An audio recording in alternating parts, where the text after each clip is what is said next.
Michael and I were married in 1994 in Inverness, California. There are 5 children in the family. The 2 oldest are Michael's daughters. And then we had the 3 children together, Brian, Jacob, and Caitlin. I talked to him. He was just getting married to Cindy Lou. It took me 2 years before I was able to get the policy written. I suggested a universal life policy, and I said this would be a way to give you protection for your family and at the same time be able to put some cash away for emergencies. Periodically, he would give me a call saying, I really need the money out of this policy, and my understanding is the only way I can get that is to cancel it. And I hate to do that, but I really need it. We have some severe financial difficulties, and I need that cash value. And Craig was real persistent and helped Michael kind of problem solve how he could continue to keep that policy and still stay afloat financially. And I said, well, you know, I can keep this policy in force for $1 a month. And he still had some value left in it. And you could set up a loan repayment if you'd like to, so that in the future you'd have this capital available again when you have another emergency. One day he came home from work and he said he felt like he was inept on the freeway. He just felt like he couldn't drive. And I said, Michael, you need to go to the doctor. And they scheduled an MRI and a CAT scan. They came out of that and told us it was a glioblastoma multiforme, which is a stage 4 brain cancer. In a span of a week, we went from driving on the freeway to facing the loss of his life. I got a call from Mike at home in the evening. I'll never forget that call. He was in tears and he had a hard time talking. He said, my wife, Cindy Lou, have convinced me that this policy is real, and I'd like to hear it from you that it's still in force.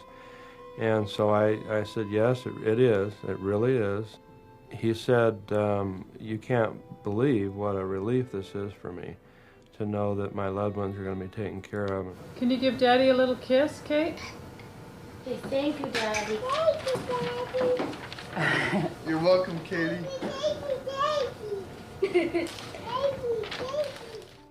I remember waking up the day that Michael died. I suddenly felt like we're going to really lose him soon. And I'd really like the boys to see him again. They came in the house and they each dropped their backpack and came right out to the family room where Michael was. They had enough time to get up and give him a hug and tell him they loved him, and then they went outside and he died just minutes afterwards. When Craig came over with the check, it felt rather surreal, but it didn't take long before needs started arising, and initially the money was extremely helpful to pay off large debts to make the monthly budget work. She was able to invest this wisely. Jacob, when he was 15, was going through the adolescent problems. I got really depressed quick and I didn't seem to recover. By the summer, I got into drugs and I just kept going downhill from there. And I ended up using some of that life insurance money to send him to a therapeutic wilderness school. That place really had a powerful effect on him. I just think about my son and what would have happened to him if I didn't have the access to send him to those programs, because I really felt like I was losing him. And then after I added on to the house, paid the debt, then added on to the house, I stopped there and put the rest away because I felt like there were many years to come and the children were so young and I had no idea what was coming around the bend.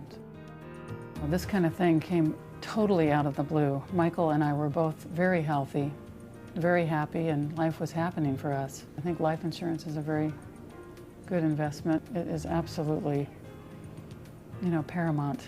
Craig really was looking out for Michael, and I just feel a lot of gratitude for the fact that he was able to really convey that to Michael in such strong terms that Michael heard him and made a huge choice that changed the rest of his family's life.